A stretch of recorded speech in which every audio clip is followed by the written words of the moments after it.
has the mic. I'm John. Hello. Great.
All right, I think we're going to go ahead and get started.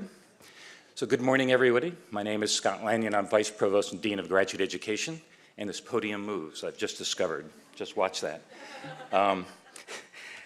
This is really a great event for all of us in the graduate school, something we look forward to every year. And this year we have the largest group we've ever had competing in this. We have 11 students, diverse fields of study, representing 10 different Twin Cities colleges, as well as the Swenson College of Science and Engineering in Duluth. So a little bit about 3MT first, for those of you who are newcomers to this idea. It was developed at the University of Queensland in Australia in 2008, with about 160 graduate students participating, so only 11 here. This is good. We'll get done today. And it's been picked up by many institutions globally. We've been doing it for a number of years here at the University of Minnesota. And the way we do it at Minnesota is that each college holds their own competition, and then the winner of that competition advances to this event here today. So the exercise cultivates students' academic, presentation, and research communication skills, something that's really important regardless of the career tracks that people pursue. And the idea is to support their capacity to effectively explain their research succinctly, but persuasively in a language that's appropriate to a non-specialist audience. Participants are permitted to use a single static slide to explain their research in just 3 minutes, and they're not allowed to use additional prompts or media. So judging, and I apologize to those of you who volunteered to be judges. The rest of you will be grateful that you're not judging. It's a very difficult thing to do because they're all really excellent. This is the best of the best here at the university.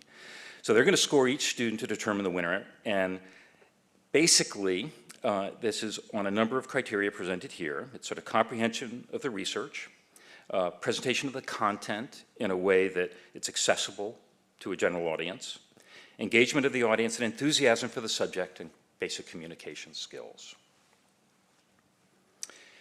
We have 3 prizes that we'll be awarding today. The People's Choice Award is $150, and we're going to talk about that a little bit more. The second prize is $250, and the first prize is $500. And the first place winner actually will represent the University of Minnesota at the Midwest Association of Graduate Schools competition next spring, which is in St. Louis. All the participants will receive a graduate school gold level digital badge as well, which is really helpful for just demonstrating to their own graduate program and potential employers about their communication skills. I'm happy to report that last year's university-wide winner, Paulina Ebert's College of Science and Engineering, competed also in the regional competition this year, the Midwest Association of Graduate Schools, and has now advanced to the national competition, which is held at the Council of Graduate Schools meeting in Washington, D.C. Next month. So we wish her well.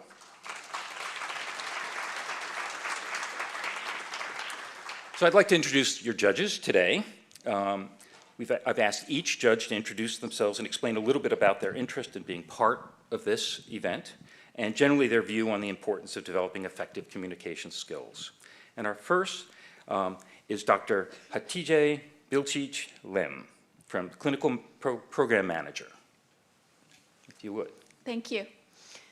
Good morning. It's wonderful to be back to U of M after my postdoc days. I never miss a chance to come back and meet all of you again. I have seen a central role for communications in both my academic and industry career, and I encourage you to be very mindful and attentive to this. I look forward to seeing the presentations, and thank you for being here.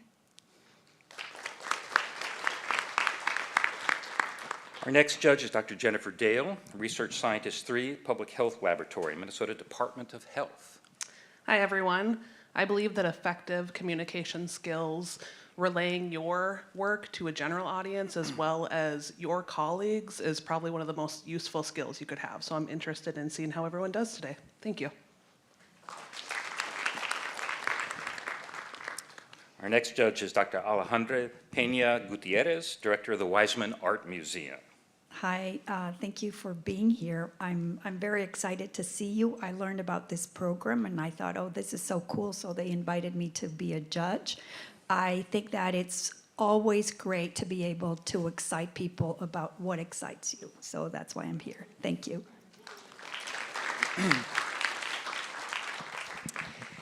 And Regent Botaur Urabe, University of Minnesota Board of Regents, founder and president of Seed Grow Bloom LLC.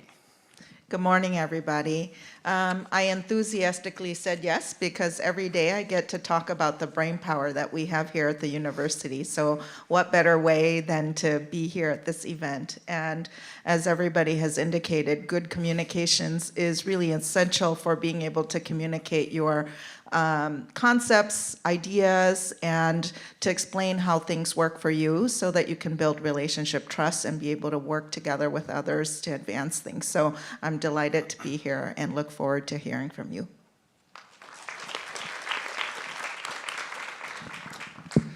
And Dr. Sean Williams-Weich, Associate Director of Research and Data Analysis, Midwestern Higher Education Compact. Good morning, everybody. I decided to be a judge because I myself am an alum of the graduate school here in the political science department. So I've been in the same position as a lot of the competitors. And I believe effective communication skills are important because they're necessary for fostering collaboration and good relationships, and also to minimize misunderstandings. And often you only maybe have one chance to make a good impression, so you want to give your best presentation. Thank you, and thank you all judges for taking time to do this. This is a lot of fun, but I know it's a lot of work too. So I mentioned the People's Choice Award. So all attendees are going to be invited to cast a vote for your favorite presenter when all this is done. So keep that in mind as you're observing these presentations. I want to make sure you're thinking about that through all of this. And we'll launch a poll at the end for you to indicate your favorite. The last thing I'll say is that, and not to put any additional pressure on all of you, but we also have a group of high school students here, so you're motivating the next generation of scientists. So make sure you're aware of that. All right, our first presenter is Rebecca Butler, Biomedical Engineering PhD, College of Science and Engineering.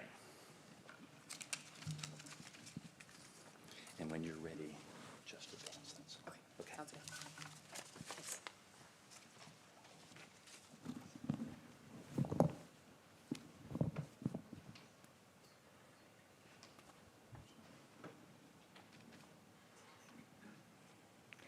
Your granddaughter runs up, paper and crayon in hand, asking you to draw with her.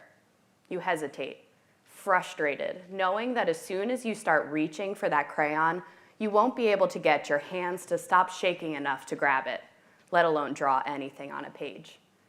You have a condition called essential tremor, which, like Parkinson's disease, has an intense shaking that keeps getting worse, even after multiple medications.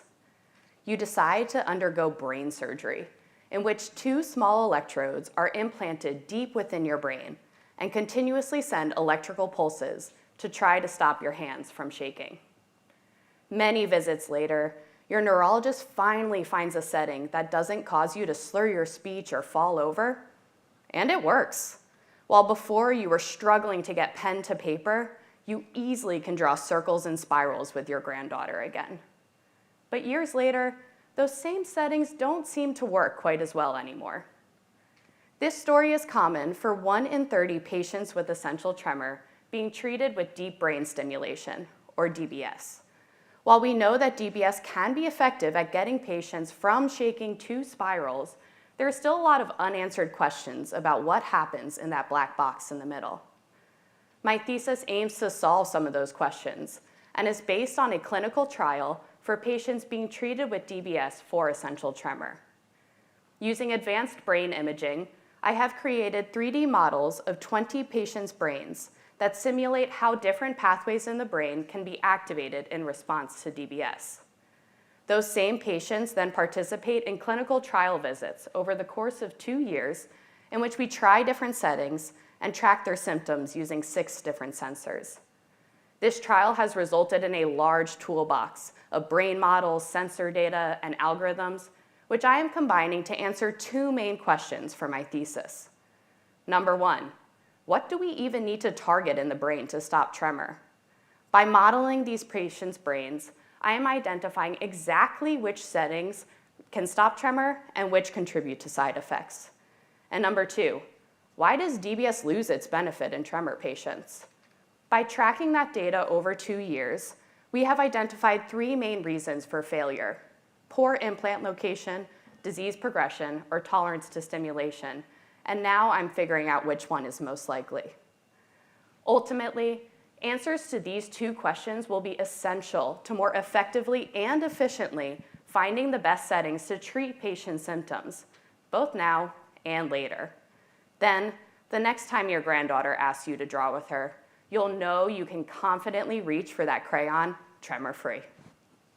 Thank you.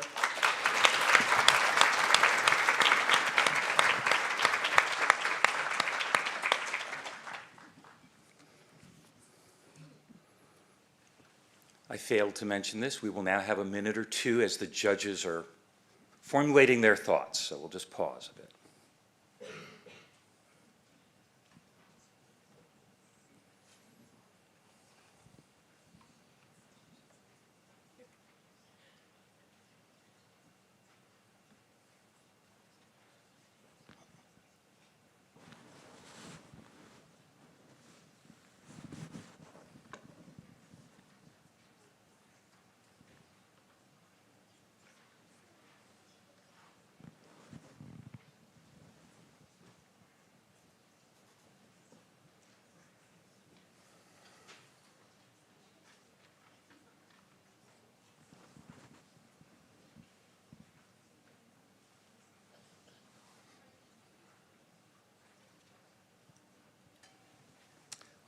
All right.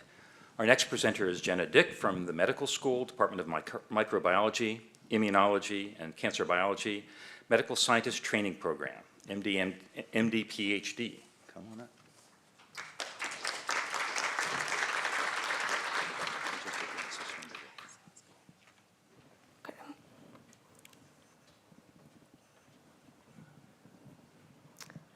Did you ever get so frustrated at Mario that you wished you could hack the game so that you had unlimited magic mushrooms to help you win it?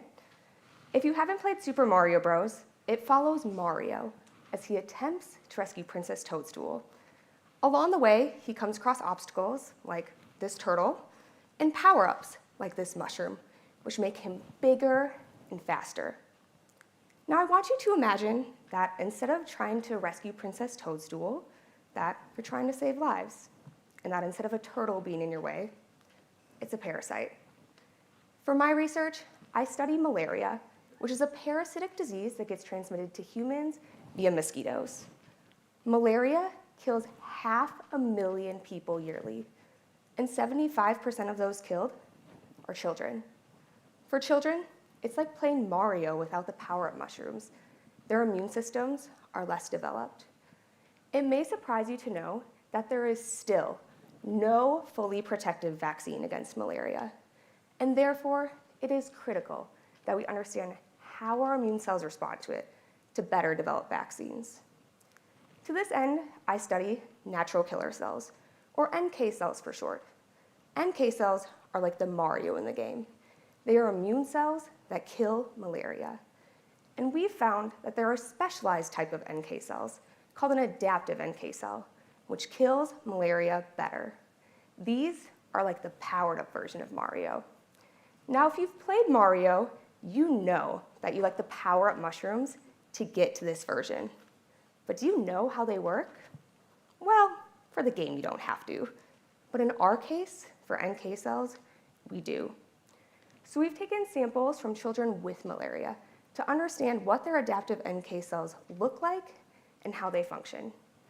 Now, NK cells have many parts, including proteins which act as brakes that slow down their killing function.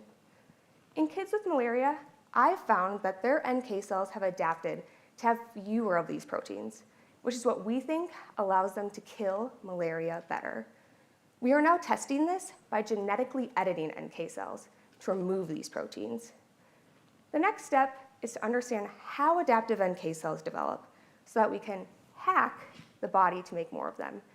We will utilize this knowledge in developing vaccines and therapies against malaria that promote the production of adaptive NK cells. So just as Mario can power up to rescue Princess Toadstool, so we too can power up our NK cells to fight malaria better and save lives. Thank you.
All right, our next presenter is Sarah Gillespie, College of Education and Human Development from the Developmental Psychology PhD program.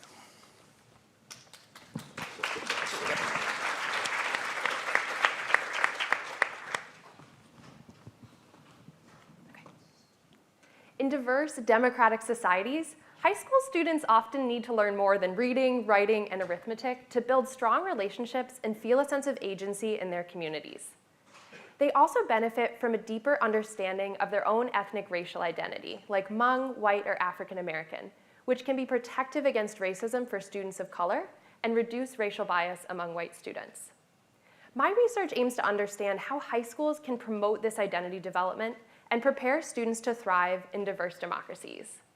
To ground my research, I'll take you back to the 1960s, when a multiracial coalition of college students went on strike nationwide to demand courses that spoke to their identities and the realities of racism in America.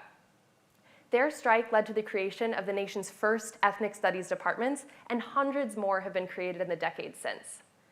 Thanks to their efforts, students today are increasingly taking courses that encourage them to learn about their ethnic racial group's history and learn about their role in promoting a more equitable society. But this is not without controversy.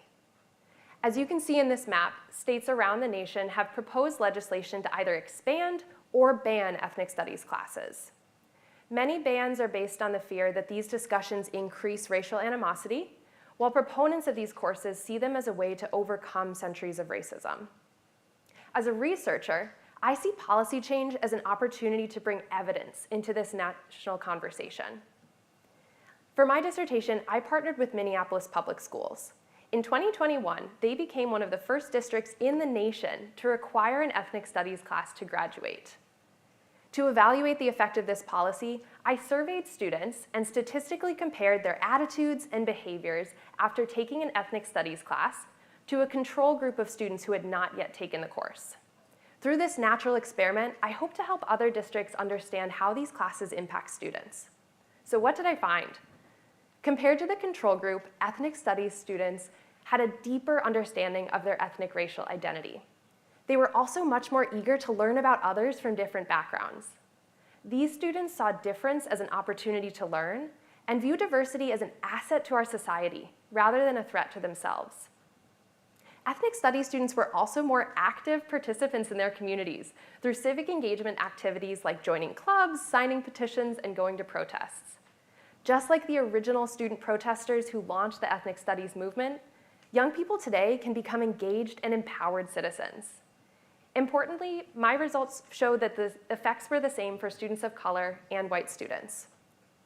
Overall, my dissertation suggests that expanding ethnic studies classes nationwide could encourage students to embrace diversity and become more active members of our democracy, which in turn benefits our entire society. Thank you.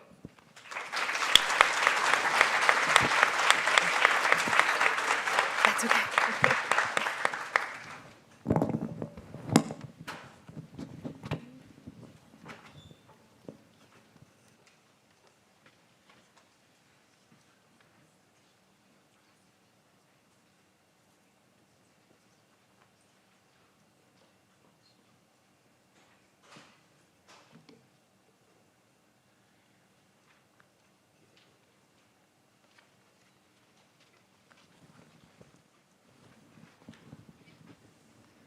So the clock wasn't working last time. I think it'll work again, but just so you're not surprised.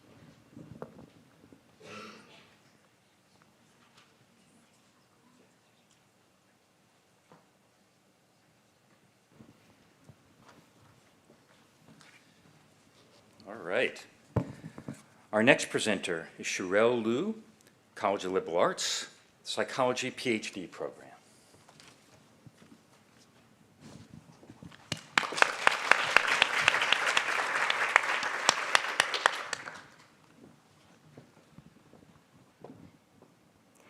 I don't like the feeling of losing control, so I deeply sympathize with over 36 million people in this world who've lost control of their lives to substances.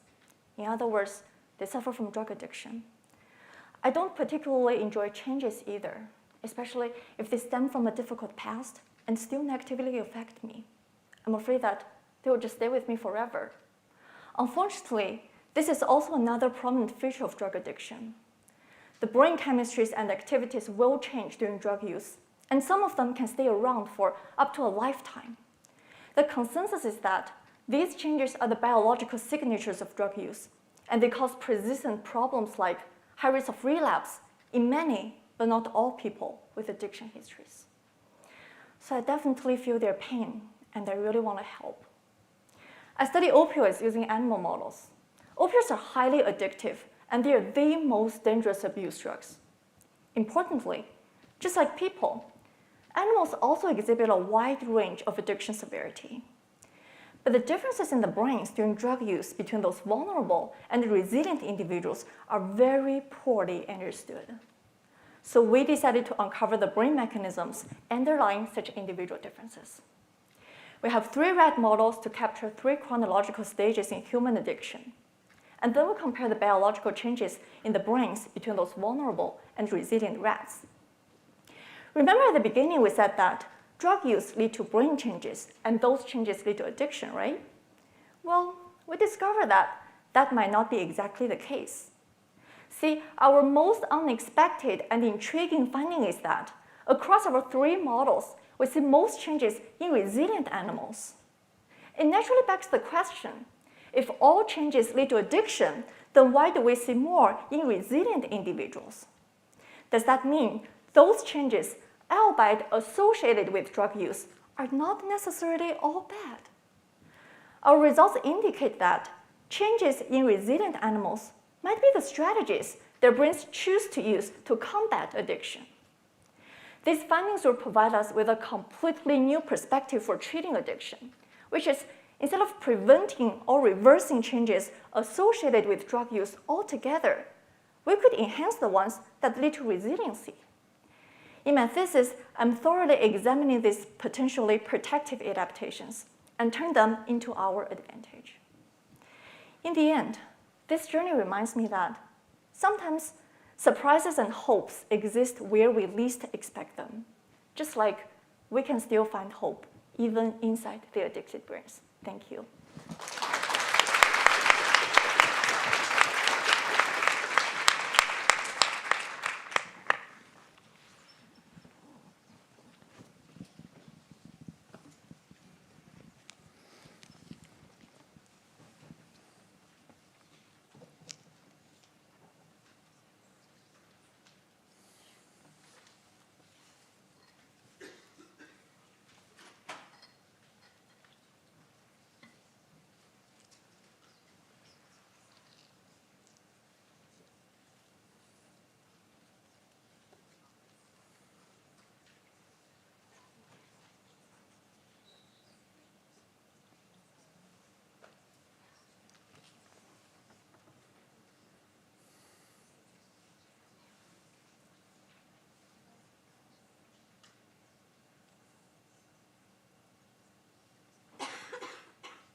Our next presenter is Miranda Medrano, College of Veterinary Medicine PhD program.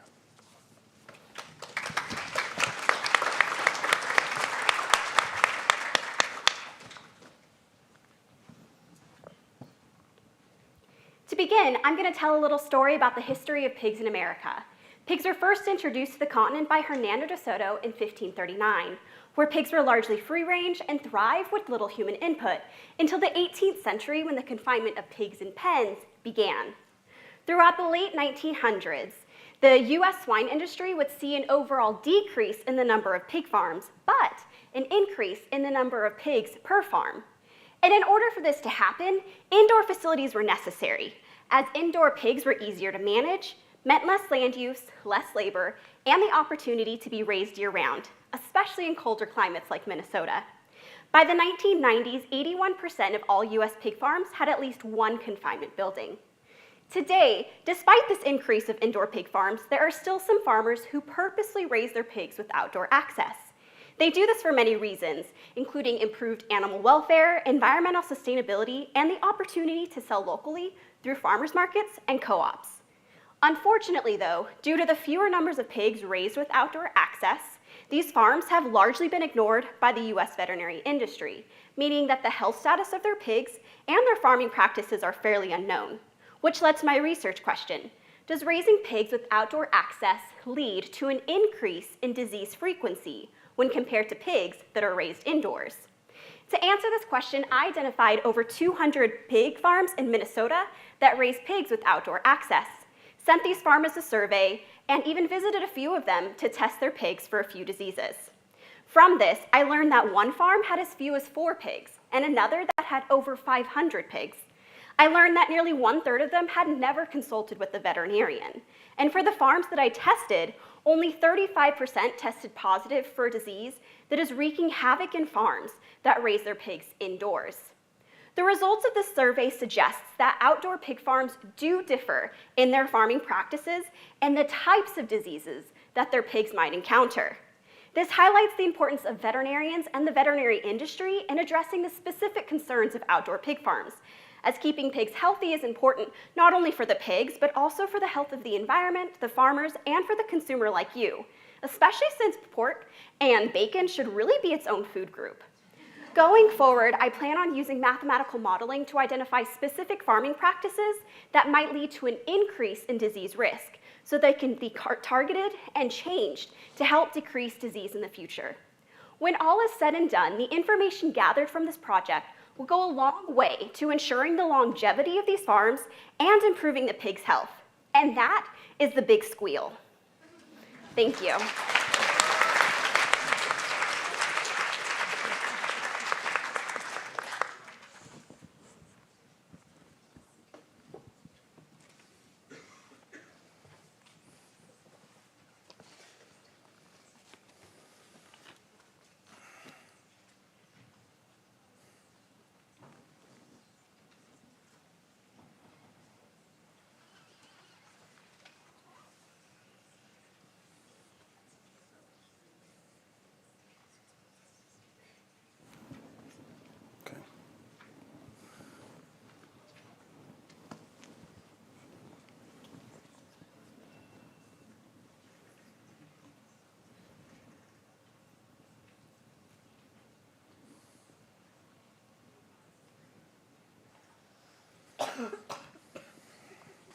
Our next presenter is Doug Nelson from the College of Pharmacy, the Pharmaceutics PhD program.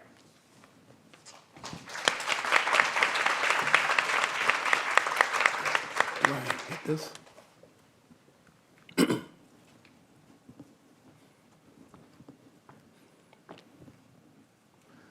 Alzheimer's disease is a degenerative brain condition that erodes memory, thinking, and personality. Today, more than 10% of the US population over 65, and 1/3 of those over 85 suffer from the disease. The challenge of providing compassionate care often depends on the devotion of loved ones. The social responsibility of medical science is to match this dedication of millions in our search for a cure. The fact is, more and more resources are being directed into Alzheimer's research, but effective treatment remains elusive. The removal of proteins that comprise toxic plaques in the brain is the strategy of most recent therapeutics.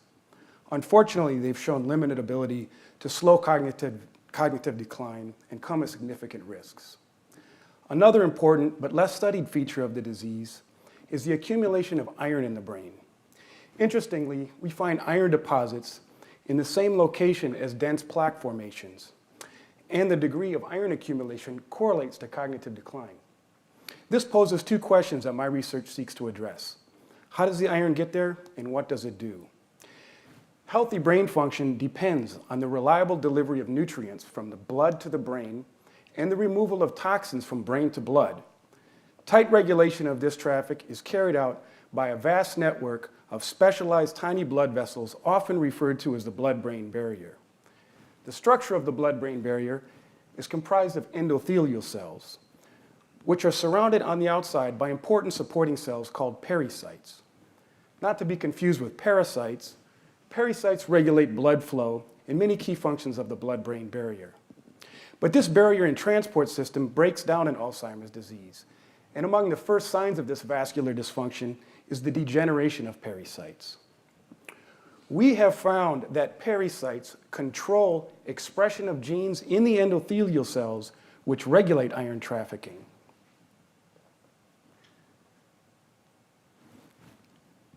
These findings predict that pericyte loss opens the gates to iron accumulation in the brain. The problem with excess iron is that it causes ferroptosis, which is a cascade of events that leads to cell death and cognitive decline. Alzheimer's is a complex disease, likely requiring multiple strategies in order to effectively treat. Strategies we intend to investigate include the removal of toxic iron, protection of parasites, and the repurposing of existing drugs to improve vascular function. This and other avenues of current Alzheimer's research are all very important because each piece of the puzzle brings us closer to a cure. Thank you.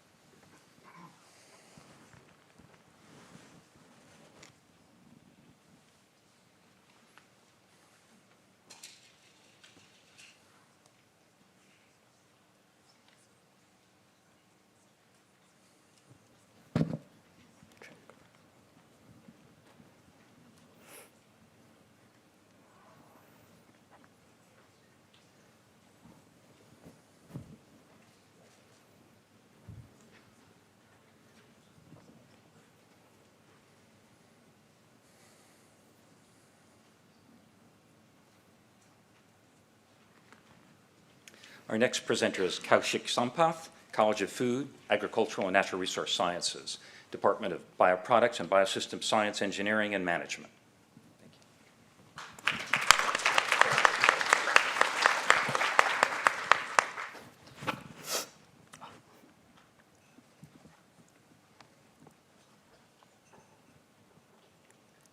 Ever look back at your wasted attempt at high school to ask somebody out to prom and think you could have done a better job? Well, that's exactly how the paper industry feels about the amount of energy it uses to dry its wet sheets of paper. Obviously, there's a better way to do it. And mind you, paper is one of the most commonly used commodities in our daily lives, all the way from toilet paper to cardboard and printing paper. According to the Department of Energy, this $100 billion industry uses twice as much as energy used to power every single home in the United States. And currently, the industrial technology involves using a hot surface and hot air blowing over the surface to dry its wet sheets. Kind of like a silly way to use a kitchen hot plate and a hairdryer to make pancakes. This tech dates back to the early 18th century, so obviously the state of the art in today's world, am I right? Well, if you're 300 years old. With our friendly neighborhood COVID-19 coming into our lives, a lot of things have changed. Businesses have moved online, the use of printing paper is reduced, and the use of thicker forms of paper, like cardboard, that require 5 to 10 times more energy are more in use. This would translate to the amount of energy being used by this industry to go up from powering twice the number of homes in the United States to about 4 to 5 times, and all in just a decade. And adding to this huge burden of an energy crisis is our everlasting desire to produce more babies and increase our population. How do we tackle this mess? The burden of an energy crisis and the need to sustain the next generation. This is where my research kicks in. We use sound, radio signals, and microwaves to save the day. Sound like Buttercup from the Powerpuff Girls screaming at the bad guys? More like me screaming at my paper samples to dry faster so I can get my PhD. And how is my radio or my cell phone going to help me dry my sheets faster? We all know how microwaves work. Turns out using sound, radio signals, and microwaves in a very concentrated spot is more efficient and effective to dry the samples more than the current industrial technology. And with this modified tech, we project a 30 to 50% improvement in the amount of energy, time, and costs involved with the whole process. And our initial results do complement these goals with as high as a 60% improvement. This is what I'd like to call the Gen Z of engineering, because if this isn't, I don't know what else is, my friends. While all of this sounds nice and fancy, it comes with a huge catch. Ever put a metallic spoon in your microwave to create your own little lightning? Well, imagine the size and intensity of this lightning when it happens at a 30-foot section of an equipment at the lab or at the industry, where the drying section is as long as a football field. Am I making a weapon of mass destruction, a new weapon to be used at the war? Although the chances of that happening are as low as messing up a 2 times 2 equals to 4, but on the other hand, am I revolutionizing the paper industry to rethink its prom situation, cut down on its energy usage, and saving the world one industry at a time? Stay tuned to find out more. Thank you.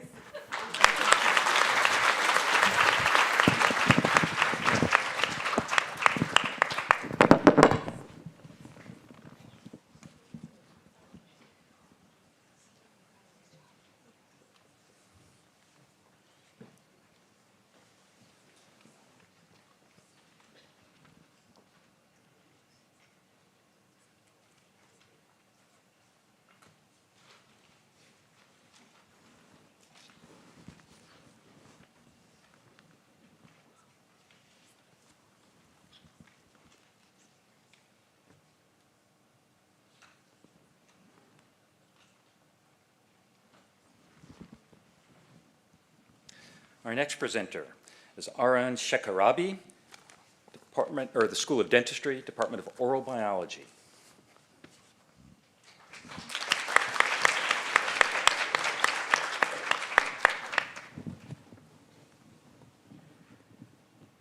A, B, C, or D? Those are common answer choices you see on a multiple choice test, right? A standardized exam. Well, growing up in Quebec, Canada, I didn't really have questions like that. I had open-ended questions. So moving to the States, I had to figure out some sort of test-taking strategy. And so one of them was like, choose between B or D. I didn't really like that, honestly, because what if you can't choose between B or D? And, well, one of my teachers told me to just trust my gut with it. And, well, what do you mean by trust my gut? Are you telling me that my gut is supposed to tell me something? Well, not really, right? It's a figure of speech. But what if your gut could actually tell you something? Maybe not about the test in question, but maybe about how you feel, your health, and your well-being. Well, it turns out that there are small molecules made and produced by your gut microbiome that then produces this cascade of signaling that then impacts your body in different ways in wellness, health, and your mood overall. And so my name is Aryan Shekharabi, and I'm a second-year DDS PhD student here at the U. And my topic is that gut feeling. And we're interested to see how small microbial metabolites, also known as small molecules, interact with the host system in cascading these signals. The hope is that eventually we'll find some sort of therapeutic target by screening a bunch of different receptors, also known as GPCR receptors, that are really important to our bodies. Actually, 40% of current drug targets in the market have to do with these GPCR receptors. So the hope is that eventually we'll find some sort of idea of what these small molecules do in brain development. And hopefully we'll be able to someday understand what autism or schizophrenia looks like and how that brain and gut and those small molecules all link together in cascading those signals that may lead to those disorders. And well, at the end of all this, I'm looking to trust my gut just a little more next time. Thank you.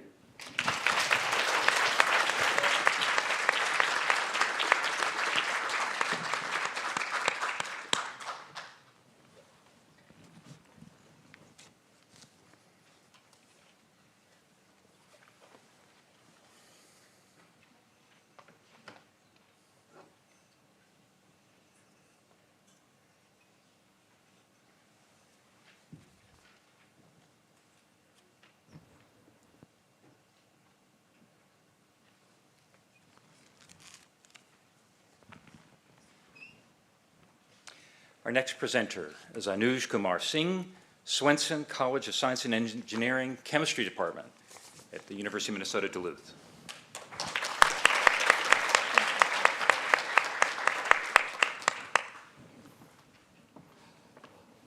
In my undergrad, I used to wonder why our chemistry professor wasn't coming to the class for a few days.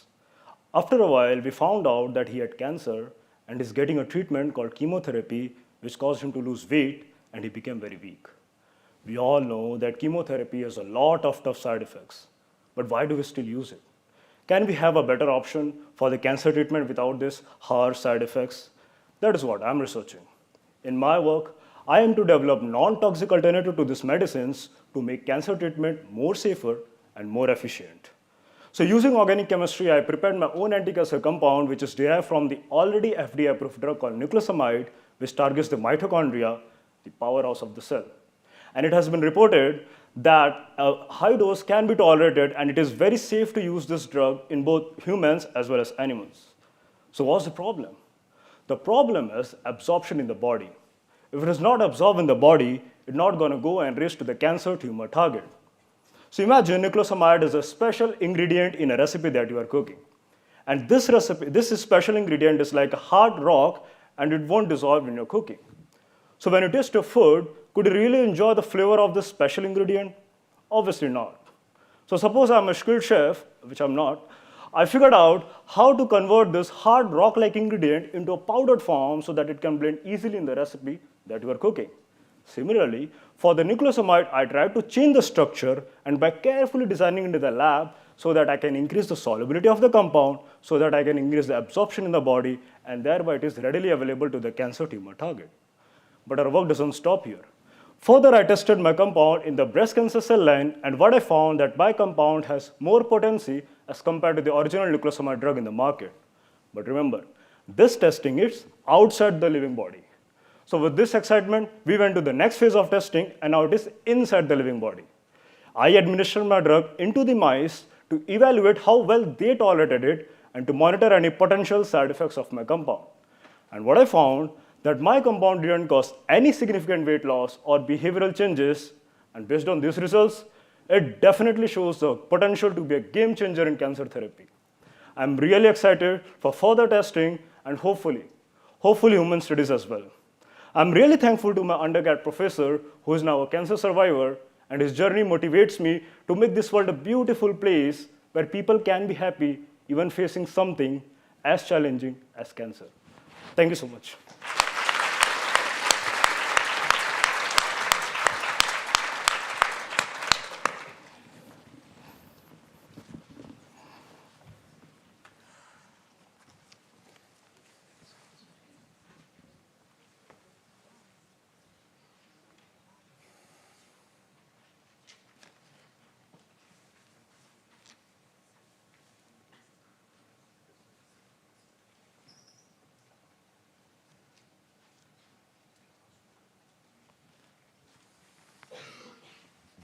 Our next presenter is Zhuzhou Wang, School of Public Health, Biostatistics PhD program.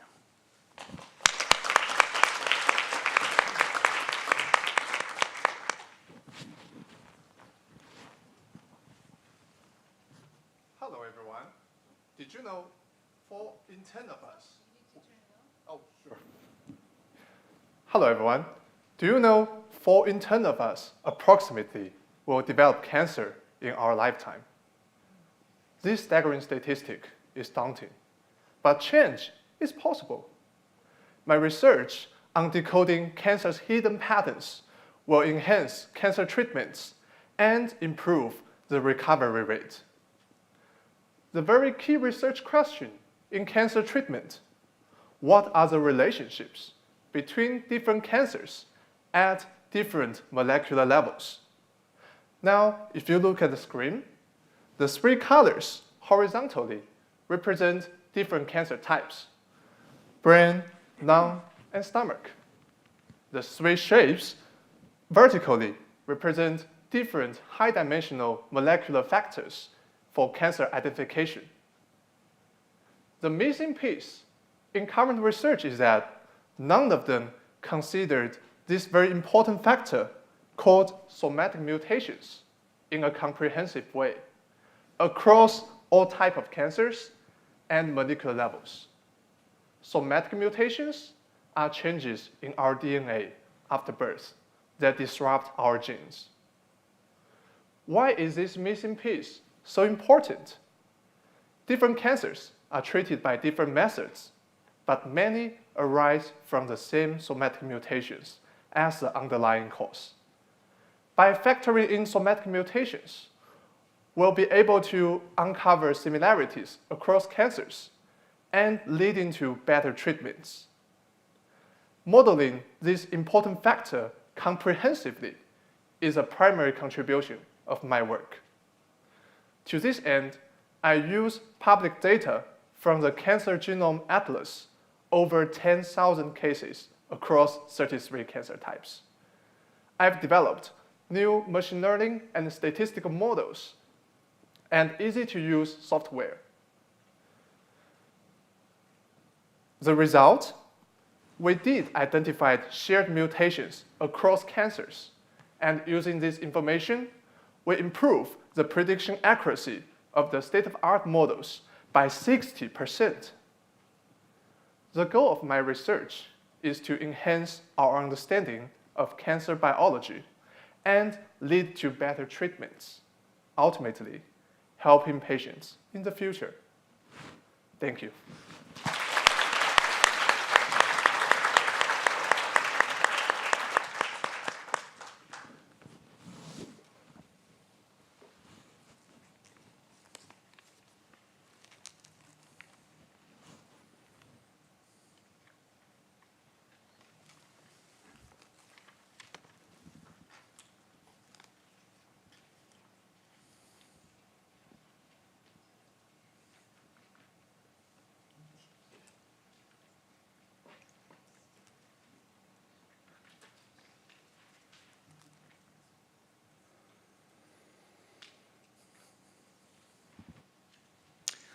Our final presenter is Peter Winslow, College of Biological Sciences, Department of Biochemistry, Molecular Biology, and Biophysics, PhD program.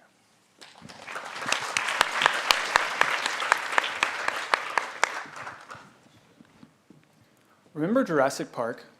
Well, just as scientists use DNA from a fossilized mosquito to resurrect the dinosaurs, we're attempting to breathe life into ancient molecules.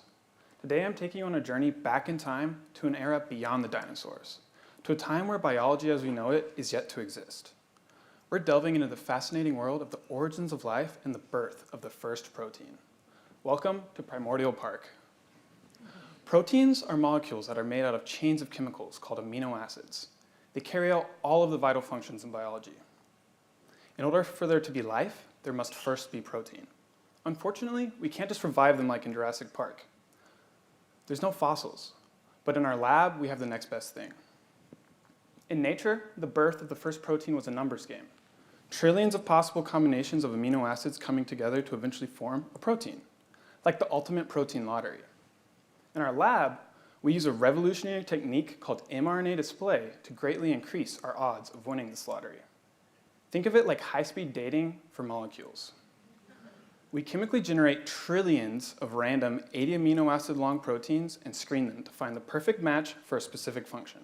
In our case, binding to ATP, the universal energy currency of all life. While that's pretty amazing by itself, what allows us to say we're studying the first protein is that ours are built using only a subset of the modern amino acids.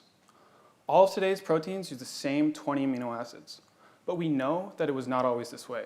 In fact, it took biology hundreds of millions of years to gain access to them all. I imagine if I gave you 20 unique types of Lego, you could build a pretty fancy car. But what if you only had the 5 most simple types of Lego? That's what we wanted to find out. Sure enough, we found protein that could bind to ATP even when constructed out of only the 5 most simple amino acids. To paraphrase Dr. Ian Malcolm, it seems that life does indeed find a way. My goal is to determine how these proteins work. They're unlike anything that we've ever seen. The way that they bind to ATP is a complete mystery. But through the use of advanced techniques, we can get a glimpse at their 3-dimensional structure and use that to determine how they might grab onto ATP. Will we find eerily similar structures or fantastically new ones, unlike anything that has ever existed? Regardless of the outcome, the findings will tell us how proteins originated. This will shed light on how all life on Earth started, and maybe even tell us how life may start elsewhere. Thank you.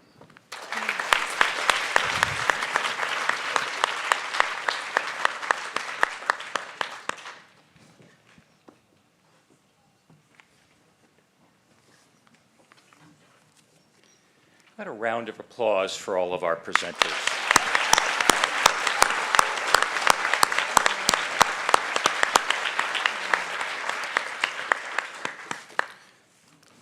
The judges finish up here.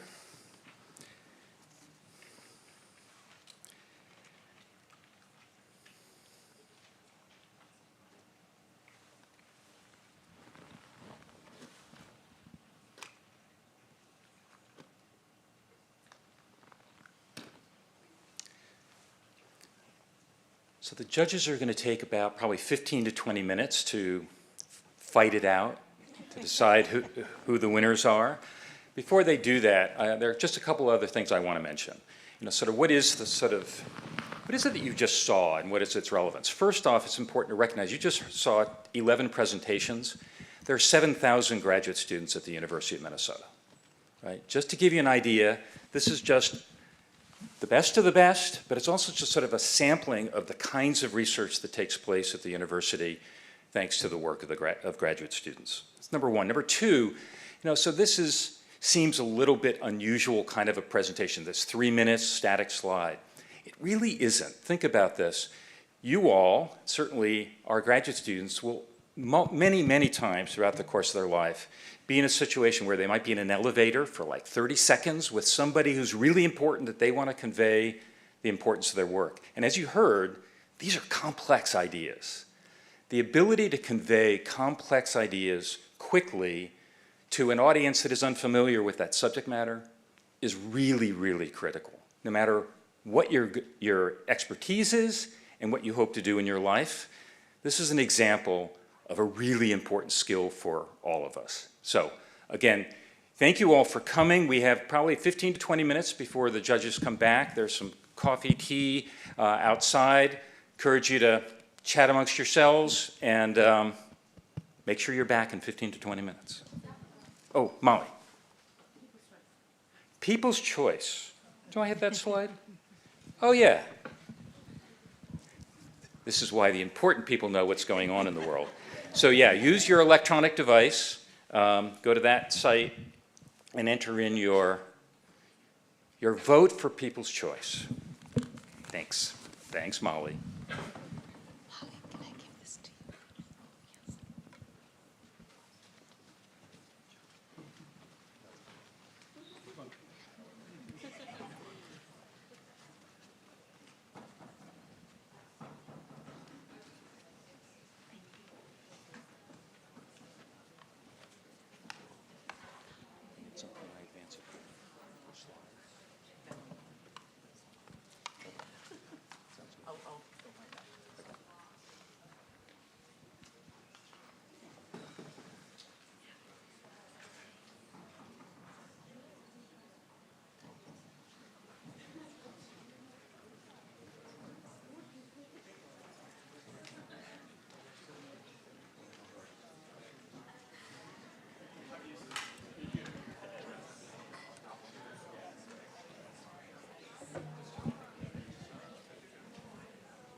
Oh, that's okay. Yeah, I just stopped test, so I hope it got through. Oh, yeah. Yeah, it's all good. It's okay. It probably would have been more stressful just ticking down, so I kind of was able to just like disengage. But they also are always ready the next. We always meet the next.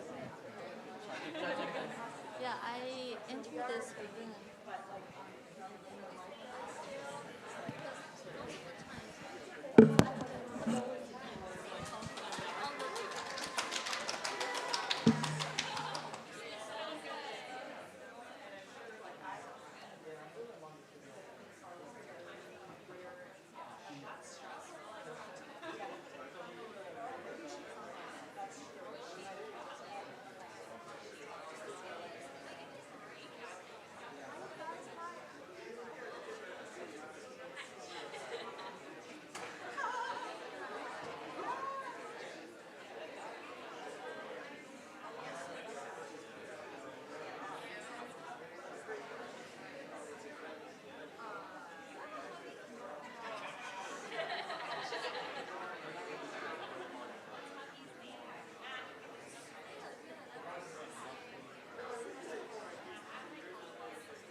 apparently didn't set this up to loop, so.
we'll just, when they come up, we'll have this on screen.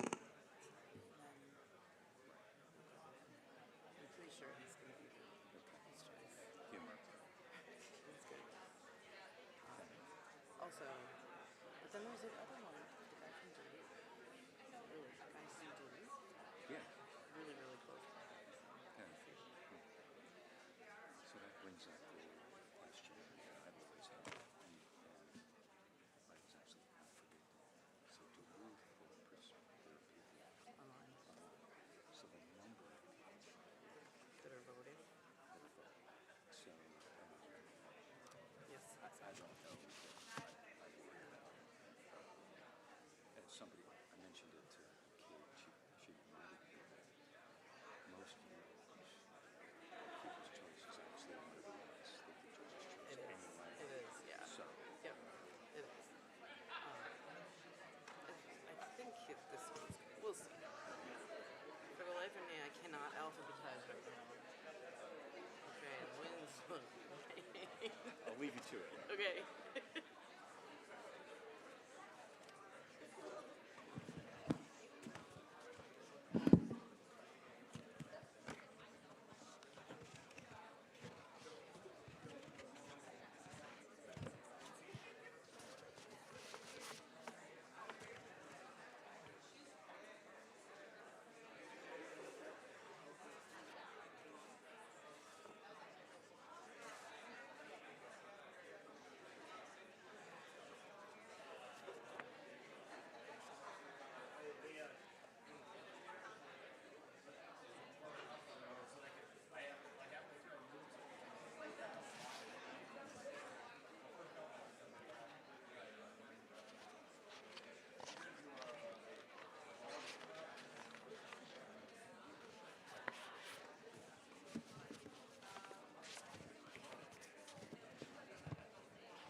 it again? Kate is just pulling up the certificates.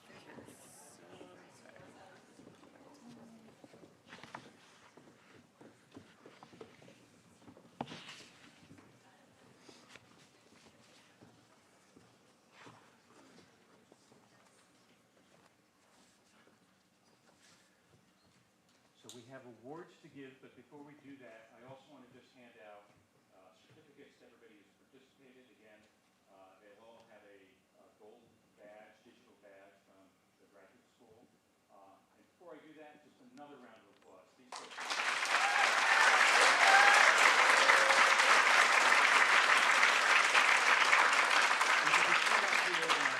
So we can get a photo too. Rebecca Buck.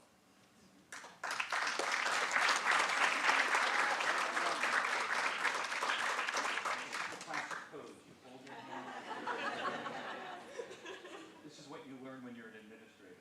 Jenna Dick.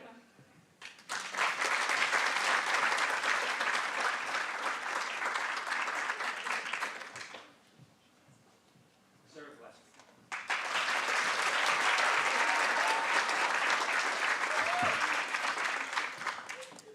Shirella Liu.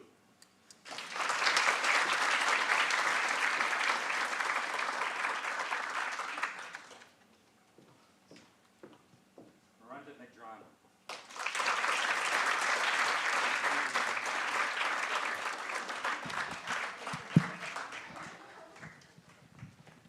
Doug Nelson. Oh.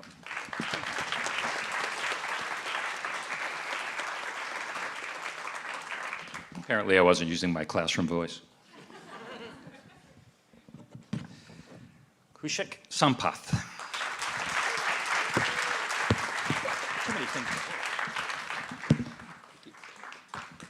Oops, sorry. Let's do that again.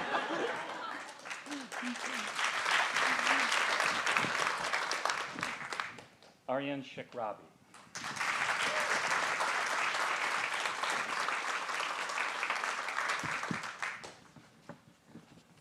Anuj Kumar Singh.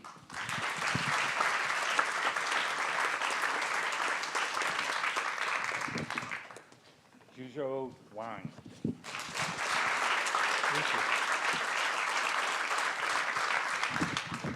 And Peter Winslow.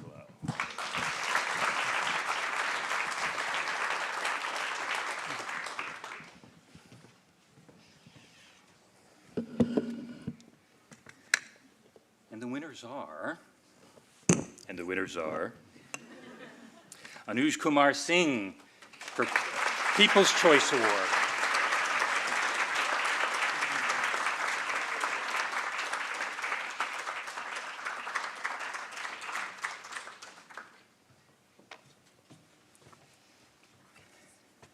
And in second place,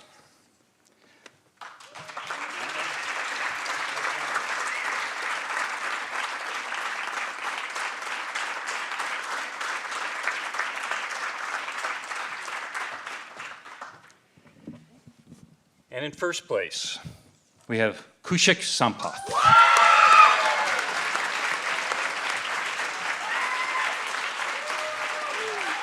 Congratulations. Thank you so much. Congratulations. And once again, an applause for the group. Oh, yes, sorry. There's your check.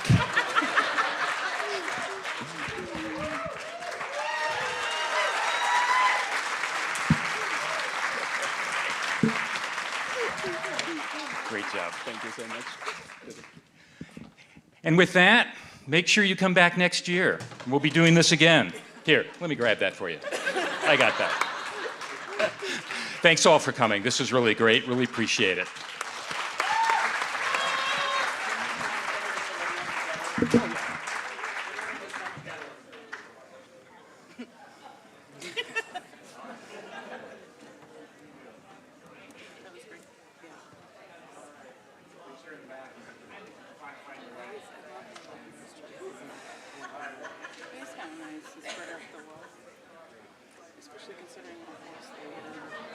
Great job. Good job, guys. Very good job. Great job. Congratulations. Great job. Good job. Congrats. Thank you. Great job. Thank you. Great job. Thank you for hosting us. Of course. Thank you. Congratulations. So much. We'll take the check. We'll get you a bill. Yeah. Thank you.